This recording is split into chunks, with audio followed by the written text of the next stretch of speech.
आइए हम लोगों ने setting up business entity industrial and labour law में जिस पोर्शन को पढ़ना शुरू किया था उस पोर्शन का नाम इंडस्ट्रियल एंड लेबर लॉ। इस पोर्शन का वेटेज एग्जाम में कितना है? 40 मार्क्स का वेटेज है। और ये पूरा का पूरा जो हमारा सेगमेंट है जिसका नाम इंडस्ट्रियल एंड लेबर लॉ है, इसका एक ही पर्पस है और वो पर्पस है एम्प्लॉय और एम्प्लॉयर के बीच में क्या बना हुआ रहे? एम्प्लॉय और एम्प्लॉयर के बीच में हार्मोनी बना रहे। और ये हार्मोनी बने रहने का मतलब है कि रामदीन, रामखिलावन, बंसी, बिरजू, हरिया, इनको समय पे पैसे मिले, सही अमाउंट में पैसे मिले और काम करने के जगह पे वो सारी फैसिलिटी मौजूद हो जो एक ह्यूमन बीइंग के लिए रिक्वायर्ड होता है, जिसके बेसिस पे वो क्या कर सके? काम कर सके। ऐसा ना हो कि वो काम करे लेकिन ऐसे जगह पे काम कर रहा हो जहां पे कंडीशन क्या हो? अनहाइजेनिक हो, काम करने लायक सिचुएशन ना हो।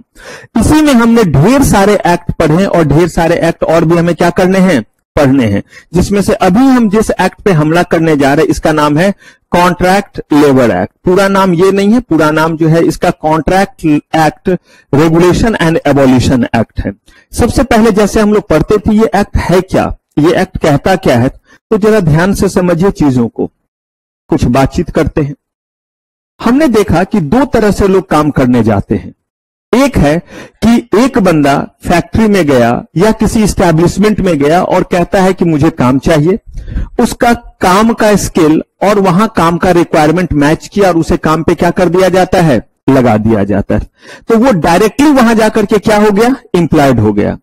दूसरा तरीका है कि बहुत सारे ऐसे मजदूर हैं जो आप देखते होंगे आपके भी मोहल्ले में, गली में या कोई चौक होता होगा। जहां से मैं आता हूं एक जगह का नाम लेबर चौक है, वहां पे बड़े सारे मजदूर जो है वो खड़े रहेंगे।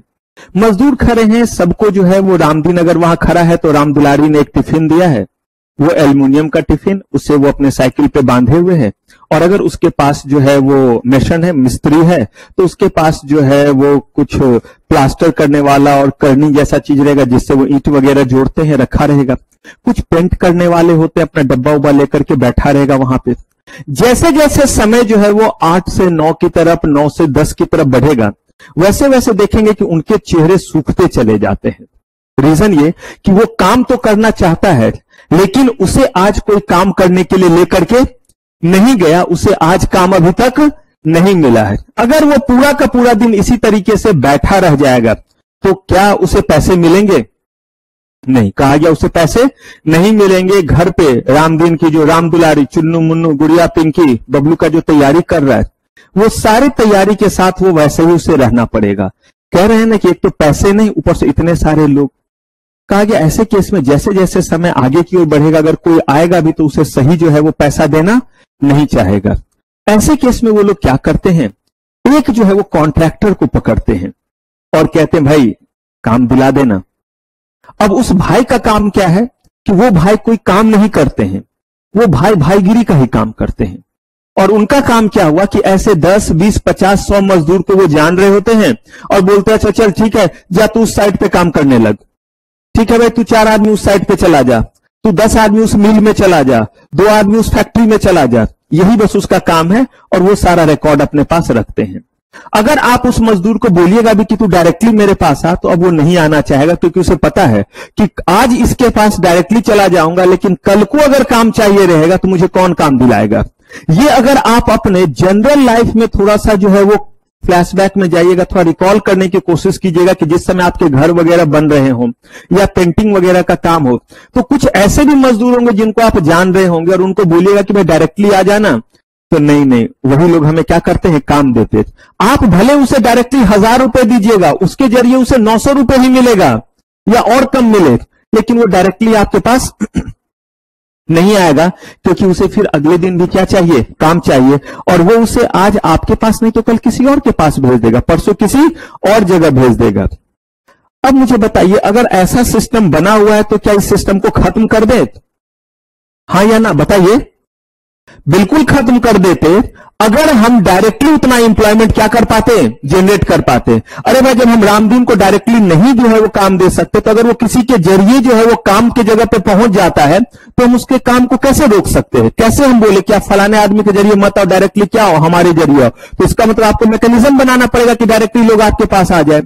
ऐसे जो भी लोग हैं जो डायरेक्टली एम्प्लॉयर के पास नहीं पहुंचते बल्कि किसी के जरिए पहुंचते हैं, वो पर्सन जो इनको काम पे रखते हैं वो कॉन्ट्रैक्टर कहलाते हैं। क्या कहलाते हैं? कॉन्ट्रैक्टर। और वैसा लेबर जो डायरेक्टली एम्प्लॉयर के पास नहीं पहुंचा बल्कि किसके जरिए पहुंचा? कॉन्ट्रैक्टर के जरिए, वैसा ही वर्कर क्या कहलाता है? कॉन्ट्रैक्ट लेबर कहलाता है। एक तो वैसे ही लेबर का बुरा हाल, ऊपर से सोच करके देखिए इस कॉन्ट्रैक्ट लेबर का और बुरा हाल है या नहीं है, क्योंकि इसके लिए दो लोगों पे इसकी डिपेंडेंसी है। एक तो कॉन्ट्रैक्टर के रहमो करम पे है और प्रिंसिपल एम्प्लॉयर अलग। कह रहे कॉन्ट्रैक्टर के जो रहमो करम पे है वो कॉन्ट्रैक्टर क्या कह रहा है? कॉन्ट्रैक्टर कहता है कि देख 900 रुपए दूंगा, करना है काम तो बता। जबकि इस कॉन्ट्रैक्टर ने जो पैसे दिए हैं रामदीन को, राम खिलावन को, अपने जेब से दिए हैं। किससे लिया है? जो प्रिंसिपल एम्प्लॉयर है, जहां पे उसको काम पे रखा है, चीनी मिल हो सकता है, शुगर फैक्ट्री है, कोई भी चीज है, या कोई कंस्ट्रक्शन का साइट है, कहीं पे काम कर रहा हो, कह रहा है वहां से पैसा ले रहा है, अपना कट रख रहा है और उसके बाद पैसे दे रहा है। कहा गया कि इसी चीज को हमें रेगुलेट करना था। ध्यान से समझिए, ये एक्ट दो चीजों को लेकर के आया है। एक तो कहता है इसको क्या करेंगे? हम रेगुलेट करेंगे। और रेगुलेट करने का मतलब क्या हुआ? रेगुलेट करने का मतलब है कि कॉन्ट्रैक्ट लेबर, अभी सुनते रहिएगा, कॉन्ट्रैक्ट लेबर अगर कहीं काम कर रहे हैं तो कॉन्ट्रैक्ट लेबर को भी वो फैसिलिटी मिलनी चाहिए जो रेगुलर लेबर को मिलते हैं। तो उनको ये फैसिलिटी कॉन्ट्रैक्टर प्रोवाइड करे। पता चला, मान लीजिए थोड़ी देर के लिए मैं बन गया कॉन्ट्रैक्टर, आप लोग रामदीन, राम खिलावन, बंसी, बिरजू, हरिया। अब आप सारे के सारे लोगों को मैंने यहां बुलाया कि आइए, यहां से ही तो काम पे भेजेंगे। 10 लोगों को जो है वो उस ट्रैक्टर पे बोला चढ़ जा ट्रैक्टर पे, और क्या सोच रहे मर्सिडीज आएगा उनके लिए, तो चढ़ाया, बोला कि उधर निकल ले। किसी को जो है वो विक्रम वाला पीछे नहीं होता है हाफ डल्ली, उस पर बिठाया, वहां चला जा। अब जब तक आप यहां पे बैठे हैं तब तक आपके लिए एक जो है वो बैठने लायक कंडीशन होना चाहिए या नहीं, जहां पे आप बैठे रह सके। अगर आपको कॉन्ट्रैक्टर ने बुलाया, बोला कि काम दूंगा, तो इस केस में काम देने की जिम्मेदारी कॉन्ट्रैक्टर की, तभी तो बीच का पैसा भी ले रहा है। तो यहां पे दो आदमी को हमें रेगुलेट करना है, एक तो कॉन्ट्रैक्टर को और एक जो है वो प्रिंसिपल एम्प्लॉयर को, कि भाई कॉन्ट्रैक्टर को भी इंसान समझ, कॉन्ट्रैक्ट लेबर को भी इंसान समझना, और दूसरा कॉन्ट्रैक्टर को कह रहे हैं कि भाई आप ही के जरिए तो ये काम करने जा रहे हैं, तो कम से कम आप इनको जो है वो सही फैसिलिटी क्या करो? प्रोवाइड करो। और जितनी भी फैसिलिटी एक लेबर को मिलता है जो कहां काम कर रहे हैं, प्रिंसिपल एम्प्लॉयर के पास डायरेक्टली काम कर रहे हैं, वो सारी फैसिलिटी इनको भी मिलनी चाहिए। यानी कॉन्ट्रैक्ट लेबर को रेगुलेट करना। रेगुलेट करने का मतलब था किसी चीज को नियम के साथ चलाना। क्या कहलाया? रेगुलेट करना। और एक होता है आपका प्रोहिबिशन, यानी कि इस जगह पे कॉन्ट्रैक्ट लेबर काम नहीं करेंगे। तो इस एक्ट के दो मेजर पर्पस, पहला regulate the contract labour and abolish the contract labour. आप कहिएगा सर एबॉलिश तो खराब चीज हो गया। कहा कि पहले एबॉलिश नहीं करेंगे। अगर हम एबॉलिश कर रहे हैं तो किसी भी जगह पे जब स्थिति हमें क्या लगने लगे, ऐसी लगने लगे कि अब इनको रेगुलेट कर पाना पॉसिबल नहीं है, तो सीजी के पास ये पावर है, फरमान जारी करेंगे, ऑफिशियल गजेट में नोटिफाई करेंगे, किसमें?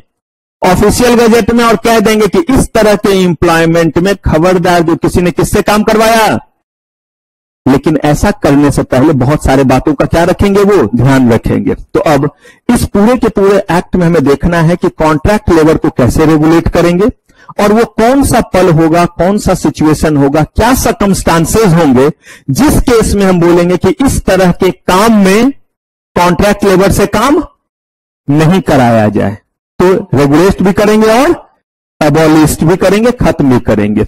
रेगुलेट करने के दौरान हम अगर ये कंडीशन ना रखें प्रिंसिपल एम्प्लॉयर पे कि अगर आप कॉन्ट्रैक्ट लेबर से काम कराते हो तो हमें बताओ कि आप कॉन्ट्रैक्ट लेबर से काम कराते हो, सपना थोड़ा ना आएगा रेगुलेटरी बॉडी को। रेगुलेटरी बॉडी जो उन चीजों को रेगुलेट करेंगे, तो कहा कि आपको अपने आप को रजिस्टर करवाना पड़ेगा। साथ ही साथ जो है वो कॉन्ट्रैक्टर को बोला कि आप अगर अपने पास एक इतने नंबर से ज्यादा जो है वो वर्कर को रखते हो, किस लिए? कि आपको क्या कराएंगे? काम पे भेजेंगे, तभी ना वो कॉन्ट्रैक्टर कहलाएगा। तो कहा अगर इतने लोगों से ज्यादा लोग आपके पास है तो आपको भी अपने आप को क्या करना पड़ेगा? रजिस्टर्ड करना पड़ेगा। ऐसा इसीलिए ताकि हम ध्यान रख सके कि यहां इतने कॉन्ट्रैक्ट लेबर हैं इस कॉन्ट्रैक्टर के पास, और ये वो एस्टैब्लिशमेंट है जहां पे इतने कॉन्ट्रैक्ट लेबर क्या करते हैं? काम करते हैं। अगर हमें पता ही नहीं रहेगा तो हमें पता कैसे चलेगा कि वहां पे जो है वो कोई जो है वो मिसहैपनिंग हो रहा है, या उनके साथ सही रवैया नहीं हो रहा है, या उनको कम पैसे दिए जा रहे हैं, उनको समय पे पैसे नहीं दिए जा रहे हैं। अगर हम चाहते हैं कि हमें ये सारा का सारा चीज क्या हो, पता चले, तो कहा कि ये सारा का सारा चीज जो है वो हमें पता तब चलेगा जब हम क्या करते हैं, जब हम इसके लिए पहले से प्रोविजन बताते हैं, जहां पे कहा गया कि कॉन्ट्रैक्ट लेबर को क्या करना पड़ेगा। अगर आप कॉन्ट्रैक्ट लेबर को अपने पास रखना चाहते हो तो पहले अपने आप को क्या कीजिए, रजिस्टर कीजिए और लाइसेंस लीजिए। कहा ठीक है, उससे क्या होगा, कहा उससे हम आपके ऊपर रूल बनाएंगे कि कॉन्ट्रैक्ट लेबर को क्या क्या फैसिलिटी प्रोवाइड करेंगे। और अगर हमें पता है कि आपके पास कॉन्ट्रैक्ट लेबर काम करते, आपने रजिस्टर करवाया है और ये फैसिलिटी नहीं है, तो हम धमकेंगे कभी भी, अतिथि तुम कब आओगे, बिना बताए हुए, और तब देखेंगे कि ये फुलफिल आप कर रहे हैं या नहीं कर रहे हैं। आपने देखा होगा कि फैक्ट्री रूल में कहा गया कि अगर इतने लोग काम करते हैं तो रेस्ट रूम प्रोवाइड कीजिए, कैंटीन प्रोवाइड कीजिए। अरे भाई, कॉन्ट्रैक्ट लेबर भी तो इंसान है, वो भी तो काम कर रहा है। कॉन्ट्रैक्टर बुला करके बैठाए हुए सुबह से शाम तक, वहां पे भी जो वॉशरूम और बाकी जैसा फैसिलिटी होना चाहिए या नहीं, तो यही बस इन्होंने रेगुलेट करने में बताया है। तो चलिए अब हम जरा डिटेल में देखते हैं कि कॉन्ट्रैक्ट लेबर का मतलब क्या है। कॉन्ट्रैक्ट लेबर में कॉन्ट्रैक्टर किसको कहेंगे, किस तरह के इस्टेब्लिशमेंट के ऊपर ये एक्ट एप्लीकेबल होगा, यानी कितने कॉन्ट्रैक्ट लेबर के काम करने पे ये एक्ट वहां पे क्या होगा, एप्लीकेबल, और इस एक्ट के तहत कौन कौन सा फैसिलिटी जो है वो कॉन्ट्रैक्ट लेबर को दिया जाएगा, क्या तरीका रहेगा रजिस्ट्रेशन करने का इस्टेब्लिशमेंट को जहां कॉन्ट्रैक्ट लेबर काम करेंगे, क्या तरीका होगा कॉन्ट्रैक्टर को अपने आप को क्या करने का, लाइसेंस लेने का, अगर उसके पास क्या है, कॉन्ट्रैक्ट लेबर है। अगर फैसिलिटी नहीं दिया गया तो इनके साथ क्या व्यवहार किया जाएगा, क्या फाइन पेनल्टी इंपोज किया जाएगा, ये सारा कुछ हमें पढ़ना है। तो शुरू करें पढ़ना। तो मैंने बोला दो मेन ऑब्जेक्टिव, पहला कॉन्ट्रैक्ट लेबर को क्या करना, मतलब कॉन्ट्रैक्ट लेबर को ही रेगुलेट करो। कहा कॉन्ट्रैक्ट लेबर को रेगुलेट करने का मतलब है कि कॉन्ट्रैक्ट लेबर के लिए जो प्रोविजंस हैं वो बनाइए ताकि उनको वो फैसिलिटी क्या हो, मिले, और अगर नहीं पॉसिबल हो तो क्या कर दें, एबॉलिस्ट कर दें। तो यहां पे ये एक्ट आपका कब से आया है फोर्स में, सही में बोलिए तो ये कोई याद रखने वाली बात नहीं है, बस एक ही दुख की बात है कि आपका एग्जाम में 20 मार्क्स क्या है, बस उसी बुरे दिन के लिए लिखा है, अदरवाइज वो दिमाग पे से प्रेशर है। कल के डेट में जब काम करने के लिए आइएगा, जब सीएस बन जाइएगा, कोई काम नहीं है उन चीजों का कि कब आया क्या हुआ। उस समय जो प्रोविजन आगे पढ़ाऊंगा वो याद रहना चाहिए ताकि उसके बेसिस पे आप जाकर के ऑडिट कर सके कि कॉन्ट्रैक्ट लेबर अगर काम कर रहा है तो सही तरीके से उसको फैसिलिटी दिया जा रहा है। Contract labour suffer from lack of job securities, poor economic condition, casual nature of employment and low payment. ये सब हमें पता है, ताकि अगर ये पता है तो इनका ऑब्जेक्टिव है कि उनका जो है एक्सप्लॉयटेशन क्या किया जाए, उनका एक्सप्लॉयटेशन रोका जाए, कि उनको अनरीजनेबली कोई एक्सप्लॉयट ना करे, और abolish the practice of what, contract labour. कहा कि किस किस सिचुएशन में, कहा कि इन सिचुएशन में कॉन्ट्रैक्ट लेबर से जो है हम काम करवाना क्या कर देंगे, बंद कर देंगे। कहा कि किन सिचुएशन में आप कॉन्ट्रैक्ट लेबर से काम करवाना बंद कर देंगे, तो कहा कि अगर कोई भी ऐसा काम है जो काम आपका जो है वो पेरिनियल नेचर का है। पेरिनियल का मतलब परपीचुअल, यानी जो काम ये नहीं कि आज हुआ और कल उसकी जरूरत नहीं है, ऐसा वर्क है जो रेगुलर बेसिस पे ह्यूमन बीइंग के किसका रहेगा, यूज का रहेगा। तो कहा गया कि ऐसे केस में हम बोलेंगे कि जो काम टेम्पोररी बेसिस पे है ही नहीं, रेगुलर बेसिस पे है, तो वहां आप किसको एम्प्लॉय करो, फुल टाइम लेबर को करो, वहां पे कॉन्ट्रैक्ट लेबर से काम मत करो। देखिए सिचुएशन ही तो हम देख रहे हैं कि किस सिचुएशन में हम वहां पे कौन सा वर्कर को काम करने से मना कर देंगे, जो कॉन्ट्रैक्ट। देखिए किसी को फैसिलिटेट करने का मतलब ये नहीं होता है कि आप उल्टा कर दें। देखिएगा जब मैं आपसे बात करूंगा फेमा में, तो वहां पे आपसे बात करूंगा कि बहुत सारे PROI है, पर्सन रेसिडेंट आउटसाइड इंडिया, यानी इंडिया से बाहर की कंपनी, उनको कहा गया कि इंडिया में आकर के आप इस तरह का काम नहीं करेंगे। और इसी तरह के काम में एक खास तरह का काम है, और वो है कि आपने श्री महिला गृह उद्योग का नाम सुना है। राजस्थान में पापड़ जो है वो बहुत अच्छा बनता है, वहां का क्लाइमेट ऐसा है, मतलब जो भी पापड़ या जो भी चिप्स जैसा चीज है, तो पहले भी जो है वो अच्छा बनता था। लेकिन वहां पे जो है वो बहुत ज्यादा जो है वो रेस्ट्रिक्शन, एक तो वैसे ही कुछ जगह रेस्ट्रिक्शन है, उसमें मैंने जहां तक सुना है राजस्थान में और ज्यादा रेस्ट्रिक्शन। अगर कोई वुमेन जो है वो मदद भी करना चाहती है कि चलो दोनों मिलकर के इस काम करेंगे तो शायद अगला जनरेशन क्या हो जाए, अच्छा हो जाए। तो रामदीन का साथ राम दुलारी देना चाहती, वो भी मेहनत मजदूरी करना चाहती है, लेकिन फिर यहाँ पे कल मुही दिस मुही तो दैट मुही चल रहा है सासू का। तो ऐसे केस में जो है एक जो है वो वहां पे संस्था आई और उन्होंने कहा देखिए अब दो तरीका हो सकता है, ऐसे सिचुएशन में एक को बगावत करवा दो, उनके हाथ में भी जो लठ डंडे सब दे दो और बोलो कि जो ऐसा बोलो सर फोड़ दो, वन सॉल्यूशन। अनदर सॉल्यूशन है कि वहां पे जो है वो एक ऐसी संस्था है जिन्होंने वहां के कल्चर को समझा और बोला कि आग लगाने की बजाय आग बुझाया जाए। और क्या कहा उन्होंने कि आपको बाहर निकलने की आजादी नहीं है, घर पे तो काम करने की है। तो बोला दिन भर घर में ही तो काम ही तो करते रहते हैं, तो पापड़ बना सकते हैं। बोला जिंदगी भर पापड़ ही तो बेले हैं। तो कहा कि बेलिए, लेकिन अब आप इस स्पेसिफिकेशन के साथ बेलिए। और उन्होंने बस थोड़ा बता दिया कि ऐसा ना हो कि एक पैकेट में एक ज्यादा नमकीन और एक कम नमकीन, जब घर में बनता है तो हो सकता है। उन्होंने बता दिया कि 1 केजी में इतना, इससे इस पैमाने से मेजर कर करके आपको डालना है, इतना जो है वो प्रिजर्वेटिव डालना है। उन्होंने बनाया, उसके बाद कंपनी आती थी सुखा उखा करके, कंपनी आई वहीं पे काउंट की और उनको हाथों हाथ पैसे दे दी। अब मुझे बताइए उन्हें बाहर जाना पड़ा, पैसे आए, इससे कोई अच्छा बिजनेस की ना उन्हें बाहर निकलना पड़ा, ना कुछ घर का भी ध्यान रखे हुए हैं और पैसे भी आ गए और मदद भी हो गई। अगर ऐसा हो गया तो बताइए उनके लाइफ स्टाइल अच्छा हुआ या नहीं? तो दो तरीके, एक होता बगावत करवा दिया जाता और एक होता ये उपाय कर दिया गया। कौन सा अच्छा लगा? लेकिन ये उपाय कौन समझ पाएगा? जो यहां के कल्चर में रहा है। घर में झगड़ा हो दो तरह की बात, जिसने जो बोला सर फोड़ दे, परिवार है आज ऐसा है कल ठीक हो जाएंगे, थोड़ा सा मिल करके रहो, ये भी हो सकता है। दोनों अप्रोच होता है, दोनों अप्रोच से लोग चलते। तो वैसे ही कहा गया कि कॉन्ट्रैक्ट लेबर को हटाने से पहले जरा सोचिए, आप अच्छा करने गए और उसका क्या ना कर दीजिए, बुरा ना कर दीजिए। पता चला कि जो कॉन्ट्रैक्टर के जरिए काम मिलता था वो भी काम नहीं मिला, तो कहा गया कि पहले देख लीजिए ये काम कैसा है। बोला यार रेगुलर बेसिस का काम है, अगर ये काम आज बंद होने वाला था तब ना, इस काम में हमेशा लोगों की जरूरत होगी, तो उनकी मजबूरी है कि लोगों को रखेंगे ही रखेंगे, इसलिए यहां पे कॉन्ट्रैक्ट लेबर रखने की जरूरत नहीं है। कहा और कहा if the work is incidental to and necessary for the work of a factory. Incidental का मतलब होता है जो चीज उससे जुड़ा हुआ हो। जैसे अगर मान लीजिए कि कार बनाने वाली फैक्ट्री है, तो कार जो है वो बिना टायर के मस्त चलेगा, टायर की तो जरूरत होती नहीं है, कार में होती है।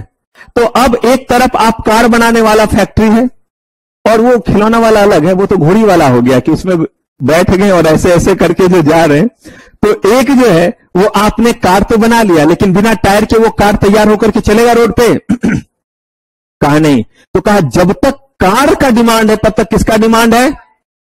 तो कहा कि टायर बनाने वाले कंपनी में भी जो है वो कॉन्ट्रैक्ट लेबर नहीं बल्कि किनको रखो। तो हम ये देख रहे जहां जहां हो सके वहां से हम कॉन्ट्रैक्ट लेबर को क्या करते जा रहे हैं, हटाते जा रहे हैं, ताकि रेगुलेट करना कभी जगह पे हमें रेगुलेट करना रहा। कहा if the work is of the nature that it can employ considerable number of whole time workmen। कह रहे हैं कि भाई यहां पे होल टाइम ये नहीं कि आज 4 घंटे के लिए, आज 5 घंटे के लिए, रेगुलर मैनर में हमें 10-5 वर्कर क्या करने पड़ते हैं, रखने ही पड़ते हैं। कहा और कहा कि if the work can be done by ordinary और रेगुलर वर्कर। कहा कि अगर इनमें से कोई सिचुएशन दिख रहा है तो वैसे केस में हम क्या करेंगे, हर जगह से धीरे धीरे कॉन्ट्रैक्ट लेबर को क्या करते जाएंगे। लेकिन जब तक ऐसा ना दिखे तब तक कॉन्ट्रैक्ट लेबर क्या करते रहेंगे, काम करते रहेंगे, और हम उनको क्या करेंगे, रेगुलेट करेंगे और उनको फैसिलिटेट करेंगे। तो कहा ठीक है करो फैसिलिटेट। तो कहा सबसे पहले फैसिलिटेट करने में 2 बात आती है, एक तो वो कॉन्ट्रैक्टर और एक वो जगह जहां पे कॉन्ट्रैक्ट लेबर क्या करेंगे, काम करेंगे। तो कहा पहले ये तो बताओ कि ये एक्ट एप्लीकेबल कहां कहां रहेगा। कहा कि ये एक्ट 2 लोगों पे एप्लीकेबल होगा, एक कॉन्ट्रैक्टर और एक जगह जहां पे कॉन्ट्रैक्ट लेबर क्या कर रहे हैं। तो कहा कितने, तो कहा कि हर वो एस्टैब्लिशमेंट जहां पे कितने 20 या 20 से ज्यादा वर्कमैन अगर काम कर रहे हैं किसी भी दिन, कब, प्रीसीडिंग, और प्रीसीडिंग 12 मंथ का मतलब आप समझ रहे हैं।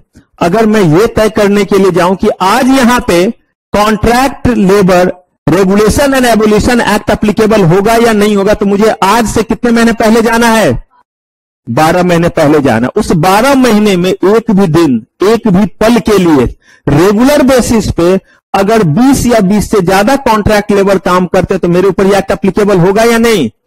हो सकता है कि 4 महीने तक जो है वो मेरे पास जो है वो क्या था, 20 लोग थे और उसके बाद 2 लोग काम छोड़ के चले गए, तो उसके बाद 18 हो गए। बोला कोई फर्क नहीं पड़ता, क्योंकि मैंने क्या बोला, एक भी दिन के लिए एक भी, लेकिन किस बेसिस पे? याद रखिए, रेगुलर बेसिस पे, कैजुअल बेसिस पे नहीं। ये नहीं कि आज मेरे पास ढेर सारा सामान आया हुआ है, रॉ मटेरियल, तो आज हमने 20 मजदूर को बुला लिया, तो 20 मजदूर शाम तक सारा माल फेंका और चला गया, उसको काउंट करेंगे? नो। सिर्फ और सिर्फ किसको काउंट करेंगे? रेगुलर बेसिस पे कोई काम करने के लिए आया और 5 ही दिन में चला गया, पॉसिबल है या नहीं? डेथ हो गई बंदे की, पॉसिबल? अब बताइए, उस एक के कारण 20 का आंकड़ा टच हो गया और उसके मरने के बाद फिर 19 ही रहा और वो 5 ही दिन तक जिंदा रहा। अब वहां पे ये एक्ट वर्क करेगा या नहीं? बताइए वाइट, करेगा? क्यों करेगा? क्योंकि उसका अपॉइंटमेंट कैसे हुआ था? रेगुलर हुआ था। भले वो 5 दिन के बाद मर गया, लेकिन उसका अपॉइंटमेंट कैसे हुआ था? लेकिन अगर मान लीजिए कि हमने 10 लोगों को, वहां पे कंटिन्यूअसली जो है वो 19 लोग काम कर रहे हैं और 10 लोगों को मैंने बुलाया पूरे 2 दिन के लिए, क्योंकि बहुत सारा रॉ मटेरियल आया हुआ था, सबको जो है वो फैक्ट्री के भीतर फेंकना है। अब बताइए, क्या यहां पे वो काउंट होंगे 20 में? नहीं, जबकि वो 20 लोग हैं फिर भी। कहा क्यों? क्योंकि ये रेगुलर बेसिस पे 3 लोग आए, 2 ही दिन में चले गए, का कोई फर्क नहीं पड़ता। एक भी दिन में अगर चला जाएगा तो भी वो आंकड़ा जैसे ही 20 का टच हुआ तो एक भी दिन, एक भी पल, और क्या होना चाहिए, किस बेसिस पे? रेगुलर बेसिस पे। लॉ जो कहता है वो कहता है, लॉ बहुत सिंपल है, हम कॉम्प्लिकेट करते, लॉ ने बस इतना ही बोला। अब हम अपने दिमाग में क्या सोचने लगते, सर ये कोई बात हुआ? तो नहीं, फिर आप ही बात सुनाइए, आप ही जो है वो एक्ट बनाइए। हम लोगों को एक्ट बनाना है या समझना है? तो इस एक्ट ने यही बोला है कि अगर रेगुलर बेसिस पे पिछले 12 महीने में एक भी दिन, एक भी पल के लिए कितने लोग हैं, और इतने बार जोड़ देने का पर्पस क्या है, केस लॉ में अगर रहा तो हमारा कंक्लूजन इसी तरीके से पहुंचना चाहिए, तो वहां पे ये एक्ट क्या होगा, एप्लीकेबल होगा। ठीक है, ये तो एक बंदा हो गया जिसका नाम क्या है, एस्टैब्लिशमेंट, यानी जो काम देगा। अब जब हम बात करते हैं कॉन्ट्रैक्ट लेबर में, तो एक और भी तो इंसान है जिसका नाम क्या है, कॉन्ट्रैक्टर। कहा वो कॉन्ट्रैक्टर जो है वो उसके ऊपर एप्लीकेबल होगा? कहा होगा, बशर्ते उसके पास कितना आदमी है। हाँ जी, यानी अगर आप जो है वो मान लीजिए कि विराट सोचे कि जो है वो पीजी का खर्च महंगा पड़ रहा है, तो अब थोड़ा सा किसका काम शुरू कर देते हैं, कॉन्ट्रैक्ट लेबर का काम शुरू कर देते, और ये बन गया कॉन्ट्रैक्टर। अपने भीतर अंकित, सचिन और क्या नाम है आपके नए फ्रेंड का, हाँ तेजस, मनीक, तेजस, इनको बोले भाई मेरे भीतर कॉन्ट्रैक्ट लेबर बनेगा क्या? पहले तो सबने ऐसे ऐसे किया, फिर बोला कि चल भाई काम दिला देगा, तो क्या हो जाते हैं, बन जाते हैं। ऐसे करते करते उन्होंने जो है वो कितने लोगों को अपने भीतर कर लिया? जब तक 20 नहीं किए थे तब तक जो है वो इनके ऊपर कोई जो है ये एक्ट एप्लीकेबल, जैसे ही 20 होगा, देखिए आगे एक्ट में पढ़ेंगे कि कहते हैं ना कि जिसने जो है वो राक्षस पाला है उसे राक्षस को टक्कर करने आना चाहिए। जो पाकिस्तान का नॉर्मली हाल कि अगर आपने आतंकवादी को पाला है तो कल के आपके ऊपर भी वो क्या करेगा, हमला करेगा ही। तो ये जो उन लोगों को जो है वो अपने पास रख रहे हैं, जैसे ही जो है वो 20 से ज्यादा होंगे वैसे ही उनके रेस्ट रूम का भी इंतजाम। आप कहिएगा रेस्ट रूम, कॉन्ट्रैक्ट लेबर आकर के क्या यहां पे सोएगा, ऐसा करेगा? तो देखिएगा क्या करेगा। बोला गया कि इस एक्ट के सारे प्रोविजन एप्लीकेबल होने शुरू हो, लेकिन अगर 20 से कम है तो एप्लीकेबल नहीं होगा। कहा ठीक है, ताकि अगर सीजी चाहे तो किसी भी जगह पे जहां पे काम करने वाले, कौन से लोग काम कर रहे हैं, यहां आम लोगों की बात नहीं कर रहे हैं, किसकी बात कर रहे हैं, बाकी और जो लेबर है उससे हमें लेना देना। हो सकता है कि स्टैब्लिशमेंट है जहां 50 लोग काम करते हो लेकिन वहां सिर्फ 10 कॉन्ट्रैक्ट लेबर काम करते हो, तो बताइए वहां पे प्रोविडेंट फंड, ग्रेच्युटी, ये सब एक्ट लगेगा या नहीं? कहा वो सब अपनी जगह लगेगा, लेकिन वहां पे जो है contract labour regulation and abolition act applicable, क्योंकि इसके लिए 20 कैसे लोग होने चाहिए, ठीक है, और कॉन्ट्रैक्टर के पास 20 कॉन्ट्रैक्ट लेबर होने चाहिए। कहा ठीक है, अगर सीजी को लग रहा है, सेंट्रल गवर्नमेंट को लग रहा है कि फलाने जगह पे सिर्फ 10 लोग हैं, लेकिन वहां स्थिति सही नहीं है। क्यों सही नहीं है? अरे भाई, जब वहां लॉ ही नहीं है तो बिना लॉ के कौन रामदीन बंसी बिरजू हरिया की सुन रहा है? लॉ बने रहते हैं तब तो उन्हें कोई समय पे पैसे नहीं देना चाहता है, और अगर वहां पे कोई लॉ ही नहीं, जब तक कोई लॉ नहीं तब तक कोई कॉन्ट्रावेंशन होगा? अरे भाई, कॉन्ट्रावेंशन का पहला ही रूल है, if there is any law and that law has been breached then only it is called what? Contravention. तो कहा जब कानून ही नहीं तो कानून का उल्लंघन कैसा? कहा ठीक है भाई। तो ऐसे केस में उन्होंने कहा कि अगर वहां पे 10 या 10 से क्या है, 20 या 20 से कम लोग, कहा 20 है तब तो वैसे ही एप्लीकेबल होगा, लेकिन अगर वहां 10 लोग भी हैं तो सीजी चाहे तो वहां के कंडीशन को देखते हुए चीजों को क्या कर सकते हैं? अब ये जो एप्लीकेबल कर सकते हैं, कंडीशनली भी कर सकते हैं और अनकंडीशनली भी। और अनकंडीशनली का मतलब क्या हो गया कि सारे के सारे प्रोविजन एप्लीकेबल होंगे, और कंडीशनली का मतलब हुआ कि कुछ प्रोविजन क्या होंगे? एप्लीकेबल होंगे। हो सकता है एक इस्टेब्लिशमेंट में, वो इस्टेब्लिशमेंट मान लीजिए सचिन का है, तो गवर्नमेंट को लगा शरीफ बंदे हैं तो छोड़ दिया। दूसरा जो इस्टेब्लिशमेंट, वो मान लीजिए अंकित का, ये भी शरीफ है लेकिन उनसे ज्यादा शरीफ है, तो अब जो है ये अंकित का, आज किनका ख्याल रख रहे हैं? नहीं रख रहे हैं? नहीं। अच्छा, आज है कहां मुस्कान? अच्छा, यहां है, ओके ठीक है। बेचारे देखिए कितना अच्छा रोजगार मिला था। यही है कि जीवन है ये, कभी भी किसी का रोजगार क्या हो सकता है। इसीलिए कभी भी अपने आप पे घमंड नहीं करना चाहिए कि पल में आपको रोजगार मिल सकता है और पल में आप रोजगार से क्या हो सकते हैं? मुक्त हो सकते हैं। अरे प्रेरणा गायब, अच्छा है, वेरी गुड। देखिए तो कितना सुधर गए, ऐसे तो मेरे आंख से आंसू आ जाएंगे। देखिए इतना एकाएक जो है आज ये चारों इतने शरीफ हो गए। भाई अगर आज मुझे कुछ हो जाए तो समझ लीजिएगा कि ज्यादा खुशी के मारे क्या हो गया है, कुछ हो गया है। चलिए, तो अब कह रहे हैं कि एक इस्टेब्लिशमेंट जो है वो श्री श्री 8 अंकित जी महाराज का, तो अब जो है वो एक इस्टेब्लिशमेंट इनका और एक किनका? सचिन का। दोनों में 10-10 लोग काम करते हैं। सीजी को लग रहा है कि वो जो है थोड़ा फैसिलिटेट करेंगे ही, सचिन दयालु व्यक्ति है। अब अंकित नहीं करेंगे, इसलिए इनके ऊपर क्या कर सकते हैं? एप्लीकेबल कर सकते हैं। क्या अंकित इस बात के लिए कह सकते हैं कि मेरे ऊपर क्यों एप्लीकेबल किया? नहीं, सीजी बोलेगी चल फुट ले, हम आपके ऊपर क्या करेंगे? एप्लीकेबल करेंगे। लेकिन एक चीज जरूर इन्हें देंगे, और वो कितने दिन का समय? कम से कम 2 महीने का क्या देंगे? नोटिस। ऐसा इसीलिए देंगे ताकि सारे इंतजाम कर लो कि contract labour regulation and abolition act के प्रोविजन आपके ऊपर क्या होने वाले हैं? एप्लीकेबल होने वाले हैं। क्लियर है ये चीज? लेकिन यहां पे एक बात देखिए, जो नीचे पर्पल में लिखा हुआ है वो क्या लिखा हुआ है? This act does not apply to home establishment in which work is an intermittent. और एकदम ध्यान से कहा कि उस इस्टेब्लिशमेंट पे ये एक्ट एप्लीकेबल होगा ही नहीं जो किस नेचर का है।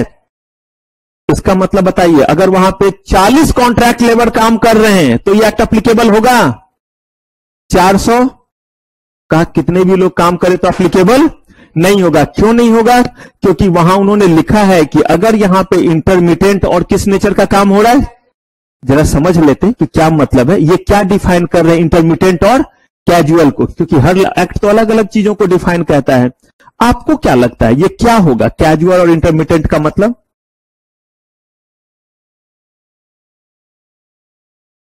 हाँ, मतलब उस इस्टेब्लिशमेंट में रेगुलर वर्क नहीं होता है जैसे, लेकिन सीजनल फैक्ट्री अपने आप में भी तो रेगुलर है, लेकिन वहां भी जो है वो एक पर्टिकुलर डेट काम नहीं होता है। तो 2 तरह के हमारे पास है, एक नॉन सीजनल वर्क है और एक क्या है? सीजनल। तो देखिए यहां इन्होंने दोनों को डिफाइन कर दिया और कहा कि इन केस ऑफ कौन सा? Non seasonal establishment. Seasonal establishment उस इस्टेब्लिशमेंट को कहते हैं जहां पे 180 डेज से क्या हो? कम काम हो, उसको क्या कह देते हैं? सीजनल। जैसे शुगर फैक्ट्री वगैरह हो गया, चीनी मिल वगैरह, साल में कुछ ही महीने तक जो खेती होती है शुगर केन की, ईख की, गन्ने की, जो भी बोलिए, तो इसीलिए ये फैक्ट्री ज्यादा दिन तक नहीं चलते हैं। और अनफॉर्चुनेटली शुगर केन को जो है हम कोल्ड स्टोरेज में ज्यादा नहीं रख पाते। उसका नेचर ऐसा होता है कि फिर उससे चीनी सही तरीके से, जैसे आप देखिए फ्रिज में सारे सब्जी आप नहीं रख सकते हैं। जैसे केला, आप पहले दिन ही फ्रिज में रख दीजिए, अगले ही दिन खराब हो जाए, क्योंकि वो फ्रिज में नहीं रखा जा सकता है, उसका प्रॉपर्टी कुछ ऐसा है। कुछ कुछ इस तरह की चीज होती है। उसी में क्या है, आपका गन्ना, जिसको कोल्ड स्टोरेज में आप ज्यादा दिनों तक प्रिजर्व नहीं कर सकते, इसलिए चीनी मिल जो है वो सुनते होंगे साल में आधे दिन ही क्या होते हैं, चलते हैं। तो कहा कि उसमें भी अगर नॉन सीजनल है, इसका मतलब रेगुलर एस्टैब्लिशमेंट है, लेकिन उस एस्टैब्लिशमेंट में देखिए क्या हो रहा है, the work perform is not more than. मुझे एक बात बताइए, जो सीजनल एस्टैब्लिशमेंट है वहां आप कहते हैं कितने दिन काम होता है, 180 डेज से कम। ये कैसा नॉन सीजनल एस्टैब्लिशमेंट है, कमबख्त नालायक निकल गया, जहां पे जो है वो कितने दिन काम हो रहा है, 120 दिन से। रेगुलर जो एस्टैब्लिशमेंट है, और रेगुलर एस्टैब्लिशमेंट में काम कितने दिन हो रहा है, 120 दिन से कम। तो मुझे बताइए क्या रेगुलर नेचर हुआ, नो। कहा कि अगर ऐसा है तो वहां पे जिसको बुला बुला करके उसे काम कराना है, क्या करने दो, काम करने दो, वहां पे ये एक्ट एप्लीकेबल। जब वहां पे रेगुलर बेसिस पे होने लगेगा तो फिर वो भी इस दायरे में आएगा या नहीं, बिल्कुल आ जाएगा। 120 दिन से ज्यादा काम होगा तो इस दायरे में आ जाएगा। अब कह रहे हैं कि अगर सीजनल एस्टैब्लिशमेंट है तो कहा कि 60 दिन से ज्यादा काम, अगर कहीं पे 60 दिन काम हो रहा है सीजनल फैक्ट्री में तो वहां एप्लीकेबल होगा, होगा। और अगर रेगुलर वाले में 120 या उससे ज्यादा दिन हो रहा है तो होगा। तो इसका मतलब देखिए, पहला कंडीशन, सीजनल अगर कोई जो है वो एस्टैब्लिशमेंट है जहां पे सीजनल वर्क होता है तो वहां कम से कम 60 दिन काम होने चाहिए, और कम से कम कितने लोग होने चाहिए, 20। अगर कहीं रेगुलर जो है वो एस्टैब्लिशमेंट है तो पूरे साल में कम से कम कितने दिन काम होने चाहिए, 120। और कम से कम जो है वो कितने लोग वहां होने चाहिए, कॉन्ट्रैक्ट लेबर, 12 महीने में एक दिन एक पल के लिए कम से कम। और वो किस बेसिस पे, क्लियर है सारा बात। तो देखिए, अब अगर हम पूरे के पूरे चीजों को क्लब करें तो कहा गया कि contract labour regulation and abolition act जो एप्लीकेबल होगा उसके लिए हमने दो पार्ट में एस्टैब्लिशमेंट को बांटा। एक जो एस्टैब्लिशमेंट नॉन सीजनल है और एक क्या है जो सीजनल है। अगर नॉन सीजनल है तो वहां पे कम से कम 120 दिन काम होना चाहिए, और पूरे 12 महीनों में से कभी भी एक भी दिन एक भी पल के लिए रेगुलर बेसिस पे 20 कॉन्ट्रैक्ट लेबर काम करते हो। और अगर वो आपका सीजनल है तो वहां कम से कम 60 दिन 12 महीने में काम हुआ हो, और वहां पे कम से कम 20 लोग जो है वो रेगुलर बेसिस पे कॉन्ट्रैक्ट लेबर के रूप में क्या करते हो, काम करते हो। हमारा इस बात से कोई लेना देना और कोई जुरिडिक्शन नहीं है कि वहां पे ग्रेच्युटी, बोनस, प्रोविडेंट फंड कौन सा और एक्ट एप्लीकेबल है, क्योंकि अभी जिस एक्ट की हम बात करें सिर्फ उसी का जिक्र करेंगे, बाकी एक्ट को बीच में नहीं लाएंगे। क्लियर है ये बात, कहा ठीक है। अब कहा कि इसमें सारे वर्कर भी तो बहुत सारे होते हैं, काम करने वाले नहीं होते हैं, स्किल्ड होते हैं, अनस्किल्ड होते हैं, मैनेजेरियल होते हैं। तो जब रेगुलर बेसिस पे मैनेजेरियल होंगे तो कॉन्ट्रैक्ट बेसिस पे भी तो मैनेजेरियल वर्क कोई कर सकता है, नहीं कर सकता। तो कहा गया कि कौन कौन से वर्कर इस दायरे में आएंगे। तो कहा सबसे पहले कि वर्कमैन के दायरे में सारे लोग आएंगे, चाहे वो स्किल्ड हो, सेमी स्किल्ड हो, अनस्किल्ड हो, मैनुअल, सुपरवाइजरी, क्लरिकल वर्क, सारे के सारे को इसमें क्या कर दिया, चाहे वो एक्सप्रेस हो चाहे क्या हो। इसका मतलब बस इतना ही है, डेफिनेशन को ब्रॉड रखा, डेफिनेशन को बड़ा रखा। इसीलिए बड़ा रखा ताकि ज्यादा से ज्यादा लोग इस एक्ट के दायरे में क्या हो सके, कवर हो सके। और जब एक्ट के दायरे में ही अगर रामदीन कॉन्ट्रैक्ट लेबर के दायरे में ही नहीं आएगा तो क्या रामदीन को हम फैसिलिटेट कर पाएंगे इस एक्ट के जरिए, क्या हर बंसी बिरजू हरिया उनको प्रोटेक्ट कर पाएंगे। इसलिए उन्होंने मैनुअल से लेकर के स्किल्ड से लेकर के अनस्किल्ड सबको शामिल कर दिया। चाहे कंस्ट्रक्शन के साइट पे कोई भी बंदा जो है वो सिर्फ ईंट क्यों ना पकड़ा रहा हो तो उसके ऊपर भी लगेगा, चाहे कोई जो है वो राजमिस्त्री हो, जो कि राजमिस्त्री बोलते हैं ना, मेशन, जो है वो जोड़ाई का काम कर रहे हो, चाहे कोई बहुत शानदार जो है वो आर्किटेक्ट करने वाला ही बंदा क्यों ना हो। कहा गया कि सब लोग इस दायरे में आएंगे बशर्ते वो लोग क्या हो, कॉन्ट्रैक्ट लेबर हो, और किसी भी जो है वो स्किल्ड के हो, स्किल्ड अनस्किल्ड सुपरवाइजरी सब में होंगे। अभी तक का डेफिनेशन इतना ही बोला, लेकिन जरा मुझे बताइए प्रोटेक्ट करने की जरूरत किसको पड़ती है। आप लोगों ने देख लिया होगा, प्रोटेक्ट करने की जरूरत किसको पड़ती है। सही में बोले तो जो कमजोर हो, मेरा पैसा कोई रोक ले, क्या रोक पाएगा, लेकिन रामदीन का रोक लेगा। मुझसे अगर किसी को काम कराना रहे, चाहे कंसल्टेंसी रहे, गरीब आदमी का जवानी तब खुलता है जब अकाउंट में टन से मैसेज आता है, your account has been credited with this much of amount from that person. बस यही मैसेज मुझे अच्छा लगता है जब एसएमएस का आए तो, बाकी नहीं। और अगर कोई कॉल करता भी है और पूछता है सर अकाउंट नंबर शेयर कर देंगे, कुछ ट्रांसफर करना, मोस्ट वेलकम। इसके अलावा जब कोई फोन आता है तो पता है कोई ना कोई मांगेगा ही या कोई ना कोई बकवाएगा ही। तो अगर मान लीजिए कि कोई भी, जैसा मैंने आपको बोला, मैं अब कंसल्टेंसी इंडिया में बिल्कुल नहीं ही दे रहा हूं, ना के बराबर 10 से 1 यूएसए और यूके बेस्ड कंसल्टेंसी रहती है।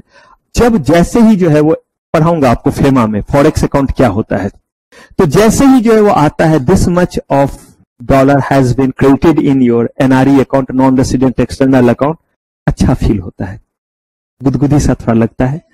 और रात के 1 बजे भी अगर वो पूछ रहे होते हैं कि हमारा, क्योंकि मैं स्ट्रेटेजिक प्लानिंग और कॉर्पोरेट रीस्ट्रक्चरिंग इसी में कंसल्टेंसी देता हूं, corporate restructuring and strategic planning. Corporate restructuring आपका प्रोफेशनल में एक सब्जेक्ट है और यही मेरा पीएचडी का भी पेपर भी है, कॉर्पोरेट रीस्ट्रक्चरिंग।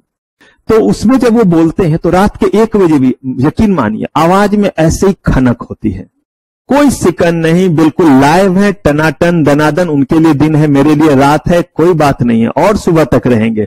बस वहां से बजाते रहो, वो आवाज बस आते रहे टुन, और हम क्या हैं, आपके साथ हैं।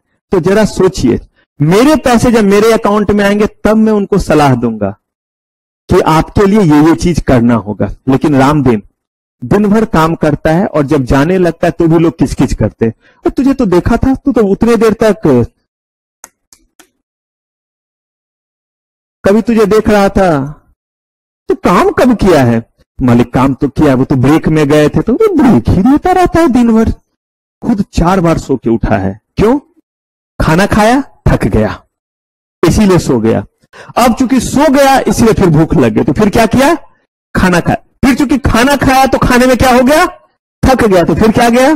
सो गया। और इधर उसको कह रहा है कि तुझे 10 मिनट वहां देखा था और 5 मिनट वहां देखा था। तो यहां पे जो जितने अच्छे कैपेसिटी में उसके पैसे को कोई रोक नहीं सकता, उसके पास बार्गेनिंग कैपेसिटी ज्यादा होता है, ये नहीं तो कोई और सही। वही बोला ना कि अगर आप स्मार्ट हैं, आप टनाटन रहते हैं, जा तू नहीं तो कोई और सही, और नहीं तो कोई और सही, किसी तरह से लटके थे कहीं पे, हाँ जो बोलो सब मंजूर है।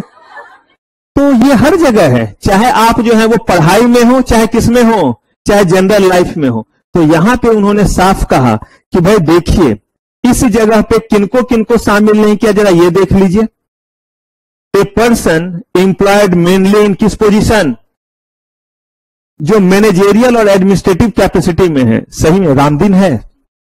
नहीं, वो वक्त का मारा नहीं, वो तो मैनेजेरियल कैपेसिटी में है, उसके साथ जाति उतनी नहीं हो पाएगी। ए पर्सन एम्प्लॉयड इन किस कैपेसिटी? अब याद रखिए हमारे लॉ में अमेंडमेंट का बड़ा अजीब तरह का कानून है। लोग सोए रहते हैं, नींद खुलती है, जिस दिन यहां नींद खुलेगा एक ही बार यहां पे देखिएगा 5,000 करेंगे, 10,000 करेंगे, 15,000 करेंगे।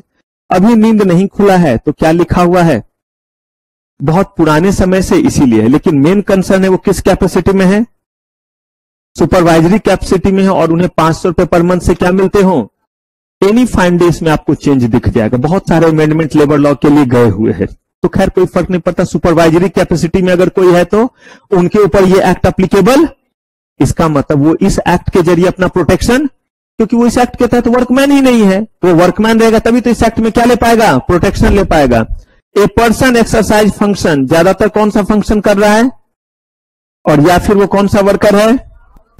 Ought worker. पता है ऑट वर्कर का मतलब है कि आप अपने घर पे काम करते हैं और काम करके मुझे दे देते। जैसे आप लिज्जत पापड़ के लिए मान लीजिए कि घर से जो है वो पापड़ बनाते हैं और बना करके कंपनी को क्या कर देते हैं? भेज देते हैं। तो आप क्या कहलाएंगे?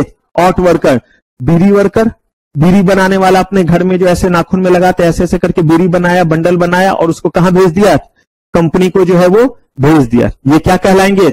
Out worker. तो ऑट वर्कर इस कैपेसिटी में नहीं आते हैं। सही में बीड़ी का देखिएगा अगर कोई मौका लगेगा, ये उंगली में जो है वो बड़ा सा एक टीना जैसा पहनेंगे और बड़ा नुकीला सा रहता है और उससे वो आगे के पोर्शन को मोड़ते हैं। आपके असर बड़ा एक्सपीरियंस है, ये काम भी किया है, एक्सपीरियंस ऑडिट के कारण। आपको भी देखना पड़ेगा, आपको भी जाना पड़ेगा।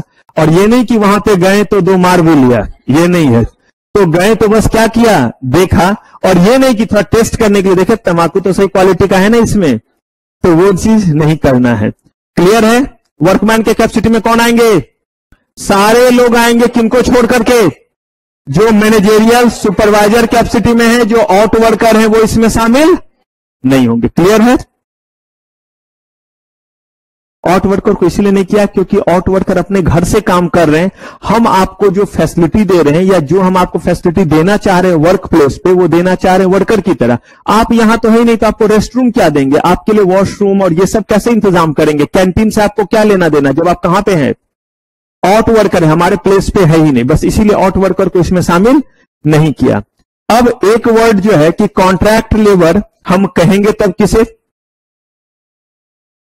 भाई कौन कौन सा वर्कमैन इसमें वो तो देख लिया, तो कहा कि कॉन्ट्रैक्ट लेबर किसको कहेंगे? कहा भाई कॉन्ट्रैक्ट लेबर उसको कहेंगे deem to be employed as what? In और in connection with the work of establishment when he is hired by through किसके? चाहे प्रिंसिपल एम्प्लॉयर को इसकी जानकारी हो या, देखिए ये बात जरूर लिखा गया है ताकि कल के डेट में प्रिंसिपल एम्प्लॉयर ये ना कह दे अब मुझे नहीं पता था कि रामदीन राम खिलावन जो है वो कॉन्ट्रैक्ट लेबर है, मैं तो समझा कि बंसी बिरजू जैसे रेगुलर है वैसे ये भी क्या है? रेगुलर है, इसीलिए मैंने इनके लिए ये वाला प्रोविजन जो है वो क्रिएट नहीं किया। बोला ये ना चल बे, कहीं एक्सक्यूज देना नहीं चलेगा, आपको पता रहे चाहे नहीं पता रहे। अगर कोई कॉन्ट्रैक्टर के जरिए अपॉइंट होता है तो that person is known as what? Contract labour कहलाएगा। क्लियर है? हमने एक्ट का ऑब्जेक्टिव देखा, हमने देखा कि ये एक्ट किसके किसके ऊपर एप्लीकेबल है, चाहे वो कॉन्ट्रैक्टर हो चाहे कौन हो, प्रिंसिपल एम्प्लॉयर। हमने देखा कि कौन कौन लोग जो हैं वो वर्कमैन के दायरे में आएंगे और कॉन्ट्रैक्ट लेबर कहते किसको हैं। अब देखिए यहां पे हमने कॉन्ट्रैक्ट लेबर की एप्लीकेबिलिटी ऑब्जेक्टिव ये तो देख लिया, लेकिन अगर कहीं पे कोई कॉन्ट्रैक्ट लेबर काम करता है तो वो दो लोग जुड़े हुए हैं। एक तो वो जगह जहां पे कॉन्ट्रैक्ट लेबर क्या कर रहे हो, और दूसरा वो जिनके अंडर में जिनके जरिए काम कर रहे हैं। तो कहा गया कॉन्ट्रैक्टर को भी रजिस्ट्रेशन लेना है और किसको? वो इस्टेब्लिशमेंट भी जो प्रिंसिपल एम्प्लॉयर हुआ जहां जाकर के कॉन्ट्रैक्ट लेबर क्या करेगा? काम करेगा। दोनों को क्या करना रहेगा? अपने आप को रजिस्टर करना पड़ेगा। तो पहले हम लोग किसके पास जा रहे हैं? पहले हम लोग देख रहे हैं इस्टेब्लिशमेंट को। तो कोई भी इस्टेब्लिशमेंट जो है वो तभी अपने पास किसी भी कॉन्ट्रैक्ट लेबर को काम कराएगा जब उसने इसके लिए क्या लिया हुआ है? रजिस्ट्रेशन। अगर नहीं रजिस्ट्रेशन लिया है तो वो काम अपने पास नहीं करवा सकता है। तो जो प्रिंसिपल एम्प्लॉयर है वो जो है फॉर्म 1 में, ऐसे तो फॉर्म का नाम नहीं बोलता याद रखने, एमसीक्यू है तो थोड़ा सा ध्यान रखिएगा। फॉर्म 1 में जो है वो एप्लीकेशन देगा रजिस्टरिंग ऑफिसर को, और ये एरिया वाइज होता है। जैसे अगर मान लीजिए कि उत्तम नगर हो गया, जनकपुरी वेस्ट हो गया, जनकपुरी ईस्ट हो गया, इस पूरे एरिया के लिए हमने एक रजिस्टरिंग ऑफिसर बोल दिया। तो जितने भी इस्टेब्लिशमेंट इस इलाके में होंगे जिनके पास 20 या 20 से ज्यादा क्या कर रहे होंगे? कॉन्ट्रैक्ट लेबर जो है वो काम कर रहे होंगे, वो क्या करेंगे? यहां आकर के पहले रजिस्ट्रेशन कराएंगे। तो वो आकर के यहां रजिस्ट्रेशन के लिए क्या करेंगे? एप्लीकेशन दिया। किस फॉर्म में? फॉर्म 1 में। रजिस्टरिंग ऑफिसर में entertain any such application after expiry of such period. कहते हैं आपको जो यहां एप्लीकेशन देना है, अगर वो चाहें तो जो टाइम पीरियड आपको आना चाहिए था उसके बाद भी अगर आते हैं तो आपको वो क्या कर सकते हैं? एंटरटेन कर सकते हैं। बशर्ते आपको क्या साबित करना पड़ेगा? कि आपके लेट होने के पीछे वजह जो है वो ये नहीं था कि मौसम बहुत अच्छा था तो चाट पकौड़े खा के सो गए थे। ये वजह होना चाहिए जो आपके कंट्रोल से क्या था? बाहर था, बीमार थे या कुछ ऐसा जो है वो इशू था।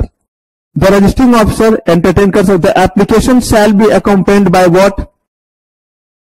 फी।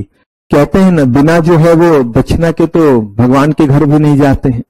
तो ये एप्लीकेशन जो हम देंगे इसमें फी लगाएंगे या नहीं?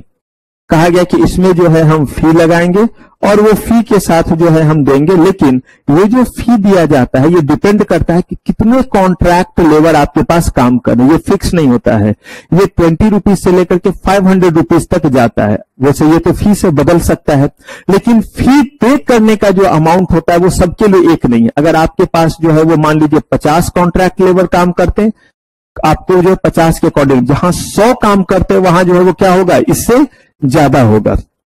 If the application is complete in all respect, अगर सब कुछ उन्हें सही मिला तो रजिस्टरिंग ऑफिसर जो है वो क्या करेंगे, आपको सर्टिफिकेट ऑफ रजिस्ट्रेशन दे देंगे। और याद रखिए,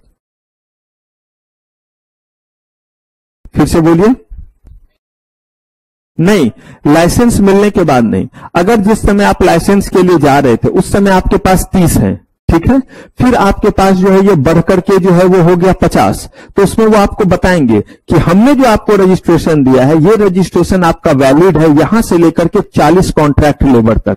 अगर उससे ज्यादा होगा तो आप फिर इसको जो है रिन्यू करवाएंगे। जब आप रिन्यू करवाने के लिए आएंगे तो आप फिर हमें बताएंगे कि देखिए अब हमें 60 तक का दे दीजिए, क्योंकि हमारे पास कभी भी अब जो है वो 60 तक के लोग हो सकते, तो उस बीच में हम आपसे फिर पैसे ले लेंगे। जब आपका एक बार में इसीलिए नहीं लिया जाता है ताकि लोगों के ऊपर भी जाती ना हो। आज मेरा जो है वो छोटा एस्टेब्लिशमेंट है, मेरे पास 20 सिर्फ क्या है, सिर्फ 20 कॉन्ट्रैक्ट लेबर, तो क्यों मुझसे अभी आप 500 का लीजिए। कुछ ऐसे भी जगह है जहां पे 500-500 कॉन्ट्रैक्ट लेबर क्या कर रहे हैं, काम कर रहे हैं। और ऐसा बहुत सारा जगह है, शिपिंग वगैरह जगह पे देखिएगा सारे के सारे कॉन्ट्रैक्ट लेबर ही काम कर रहे होते हैं, और they are hundreds in number. Construction site वगैरह पे मैक्सिमम तो कॉन्ट्रैक्ट लेबर ही है। और जहां गवर्नमेंट के पुल और बाकी चीज बन रहे होते हैं, आपको क्या लगता है वो सारे जो है वो एम्प्लॉयड पर्सन हो गए, मतलब गवर्नमेंट एम्प्लॉय होगा, एक एक मजदूर नहीं, उसमें से कुछ होता है गवर्नमेंट एम्प्लॉयड भी, लेकिन बहुत सारे किसके थ्रू होते हैं, कॉन्ट्रैक्टर। और कॉन्ट्रैक्टर की चांदी चांदी, एक कॉन्ट्रैक्टर 500-500 और हजार मजदूर लेकर के आता है जब आपका बड़ा बड़ा प्रोजेक्ट चल रहा होता है। अभी आप मेट्रो वगैरह का ही जो काम देखते होंगे, यहां से वहां तक में एक दिन में 300-300 400 लोग यहां से वहां तक काम कर रहे होते हैं। ये सब क्या है, आपके कॉन्ट्रैक्ट लेबर। तो जितने का आपको लाइसेंस मिला है उसके अंदर काम करेंगे, उससे ज्यादा करना है तो क्या आप नहीं कर सकते हैं, फिर उसको रिन्यू करवा लीजिए और अपना लाइसेंस बढ़वा लीजिए। अगर कॉन्ट्रैक्ट लेबर के लिए आपने एक बार रजिस्ट्रेशन ले लिया, ऐसा भी तो हो सकता है कि आपने झूठ बोल कर लिया हो, शायद ज्यादा लोग काम करते और कम का लिया हो, पॉसिबल। या हो सकता है कि आपने वो सारा डिटेल नहीं दिया, आपसे पूछा गया कि कॉन्ट्रैक्ट लेबर से कौन कौन सा काम कराएंगे, किस किस तरह का काम कराएंगे। आपने जो काम बताया या आपने जो चीज बताया वो सही नहीं बताया। आप हैजार्डस काम करते थे लेकिन आपने उसका जिक्र नहीं किया, क्योंकि अगर उसका जिक्र करते तो वैसे केस में वो कंडीशन लगाते कि कॉन्ट्रैक्ट लेबर को कम से कम इतना बेनिफिट और ये फैसिलिटी क्या होनी चाहिए, मिलनी चाहिए। आपने वो सब डिस्क्लोज ही नहीं किया। अरे भाई, हमने आपको सिर्फ इंटीमेशन देने थोड़ा ना बोला है, हमने तो इसीलिए बोला है कि सारा डिटेल दीजिए ताकि हम देख सके कि वहां किस किस तरह का जो है हम फैसिलिटी क्या करें, प्रोवाइड करवाएं। और अगर वो नहीं कर रहे हैं तो हम उन पे जो रीजनेबल क्या लगाएंगे, कंडीशन इंपोज करेंगे। लेकिन आपने तो हमसे जो लाइसेंस लिया था वो ये कह करके कि हम सिविल कंस्ट्रक्शन करेंगे, या हम जो है वहां पे जो है वो चिप्स और लेस बना रहे हैं, पता चला आप वहां पे एसिड भी बना रहे हैं। तो एसिड बना रहे तो गुनाह नहीं कर रहे, लेकिन ये एक हैजार्डस एक्टिविटी है। इस काम में अगर आप कॉन्ट्रैक्ट लेबर को लगा रहे तो हम देखेंगे कि वो उतने स्किल्ड हैं या नहीं है। ऐसे केस में हम आपको बोलेंगे कि उनको किसी और काम में लगाइए, इसमें सिर्फ और सिर्फ किसको लगाइए, रेगुलर को। और रेगुलर को लगाने का मतलब हुआ कि जिनके पास इसकी क्या हो, स्किल हो, जो पहले से इन चीजों को जान रहा हो। पर्पस कोई और है, और वो है कि कॉन्ट्रैक्ट लेबर को प्रोटेक्ट करना, उसका एक्सप्लॉयटेशन ना हो और किसी तरह का डेंजर क्रिएट ना हो। अगर आपने झूठ बोल करके लिया है तो ऐसे केस में हम आपका रजिस्ट्रेशन क्या कर देंगे, दोनों चीज है। देखिए, मिस रिप्रेजेंटेशन एंड सप्रेशन, कुछ चीज सप्रेशन के भी दायरे में होता है। और सप्रेशन का मतलब हुआ कि आपने झूठ नहीं बोला लेकिन चुप रहे, तो ये भी ऑफेंस है। अगर मान लीजिए कि मैंने आपसे पूछा कि अच्छा सच सच बताइएगा कि क्या सही में जो है वो आप लोग हॉस्पिटल गए थे, मान लीजिए अगर मैंने ऐसा पूछा, तो अगर मैंने ऐसा पूछा कि क्या सही में जो है वो डैश को लेकर के हॉस्पिटल गए थे, मैं नाम नहीं बता रहा हूं, किसी का नाम नहीं बदनाम करना चाहिए, बोलेंगे सर सारी दुनिया को पता है, आप बोल ही दो। तो अगर मैंने ऐसा बोला कि क्या आप जो है वो डैश को लेकर के आप लोग जो है वो हॉस्पिटल गए थे, अब जो है मैंने ये पूछा रोहित से, रोहित जो है वो कुछ नहीं बोले, चुप है, दिस इज कॉल्ड व्हाट। मैंने ये पूछा ईशांत से, तो ये बोल रहे नहीं सर मैं कहां सर, मैं तो कॉलेज में था सर। हाँ, तो ये क्या हो गया, मिस रिप्रेजेंटेशन। तो कहा सप्रेशन भी ऑफेंस है और क्या है, मिस रिप्रेजेंटेशन भी। ऑफ व्हाट, मटेरियल फैक्ट, जो बात बताई जानी चाहिए थी वो नहीं बताया या गलत बताया तो भी। Or that for any other reason the registration has become unless or in effective. तो देखिए साफ कहा गया कि or that for any other reason. एक तो हुआ कि आपने जो है वो क्या किया, झूठ बोला या क्या बोला, नहीं बोला। एक दूसरा कि ये जो आपका रजिस्ट्रेशन है अब वो इफेक्टिव नहीं रहा, इसीलिए हम कैंसिल कर रहे हैं। अच्छा जरा इसका एग्जांपल दीजिए तो क्या हो सकता है ये बाद वाले का। क्या हो गया? Very good. और 20 से कम एम्प्लॉय हो गए, तो 20 से कम पे तो एक बार वर्क कर गया तो करता रहेगा। अच्छा और सोचिए, ठीक है, और जब इस्टेब्लिशमेंट बंद ना हुआ हो, 20 से जो है वर्कर, हाँ, काम क्या हो गया हो? चेंज हो गया हो। देख रहे हैं सोनल मानसिंह का दिमाग बहुत तेज चल रहा है। और ठीक है, नेचुरल कैलेमिटी के कारण बंद हो गया हो तो काम बंद करना हुआ। एक और खास चीज हो सकता है और वो ये कि जिस तरह के काम में आप कॉन्ट्रैक्ट लेबर से करवाते थे वो काम कॉन्ट्रैक्ट लेबर को करने में क्या कर दिया गया हो? मना कर दिया गया। पॉसिबल? अब वो काम प्रोहिबिट कर दिया गया क्योंकि ये रेगुलर नेचर का हो या कुछ और रीजन हो कि अब ये काम कौन नहीं करेंगे। तो जब कॉन्ट्रैक्ट लेबर करेंगे ही नहीं, आपको लाइसेंस ही दिया था किस चीज का कि आपके यहां कौन काम करेंगे? और आपका, अच्छा आपको याद होगा अभी सीवर को लेकर के चल रहा है कि सीवर की सफाई जो है वो कोई भी जो है वो मैनुअली नहीं करेगा, इसका मतलब मशीन से होगा। तो मान लीजिए कि ऐसा ही जो है आप ढेर सारे वर्कर को रखे हुए थे तो अब तो वो काम ही मैनुअली नहीं होगा। तो आपने अगर लाइसेंस लिया भी था कि वो उस तरह के लोग आपके पास है तो क्या उसका कोई यूज होगा? कहा गया इसका कहीं कोई यूज नहीं होगा। तो या तो गलत तरीके से लिया, कुछ छुपा करके लिया, झूठ बोल करके लिया, बिना बताए हुए लिया, या फिर अब उसका कोई इफेक्ट नहीं है। तो ऐसे केस में क्या होगा? ऐसे केस में आपको रीजनेबल अपॉर्चुनिटी दिया जाएगा, लेकिन रीजनेबल अपॉर्चुनिटी देने का बस इतना ही पर्पस हुआ कि अब वो काम बंद नहीं हुआ है, लेकिन हम आपको जो है ये काम कॉन्ट्रैक्ट लेबर से कराने नहीं देंगे। तो किस कारण से ऐसा? तो आपको एक मौका जरूर दिया जाएगा कि आप अपनी बात रखिए। उसको कहते हैं प्रिंसिपल ऑफ नेचुरल जस्टिस, यानी reasonable opportunity of being heard. और उसको क्या कर दिया जाएगा? रिवोक कर दिया जाएगा। Effect of non registration. Effect of non registration का मतलब है कि अगर आपने रजिस्ट्रेशन कराया ही नहीं है तो कहा कि कोई बात ही नहीं। अगर आपने रजिस्ट्रेशन नहीं कराया तो आप लायबल ही नहीं है क्या कराने के लिए? कॉन्ट्रैक्ट लेबर से वर्क कराने के। देखिए अगर आप इस एक्ट के दायरे में आते हैं तो कॉन्ट्रैक्ट लेबर से काम कराने के लिए एप्लीकेशन दीजिए। एक बार हमने आपको लाइसेंस दे दिया इसका मतलब नहीं कि आपको जो हमने ताउम्र के लिए दे दिया, जब तक सूरज चांद रहेगा आपका ये सर्टिफिकेट वैलिड रहेगा, ऐसा नहीं है। अगर आपने झूठ बोल के लिया था, कुछ छुपा के लिया था, या आने वाले दिनों में आपके लिए ये इफेक्टिव नहीं है, तो उस केस में हम क्या कर देंगे? लेकिन आपको reasonable opportunity of being heard जरूर देंगे। अगर हमने किसी भी कारण से जो है वो रीजनेबल अपॉर्चुनिटी बीइंग हर्ड सारा कुछ दिया और उस चीज को क्या कर दिया? हटा दिया, तो उसके बाद से आप अपने पास कॉन्ट्रैक्ट लेबर को काम पे नहीं रख सकते। क्लियर है?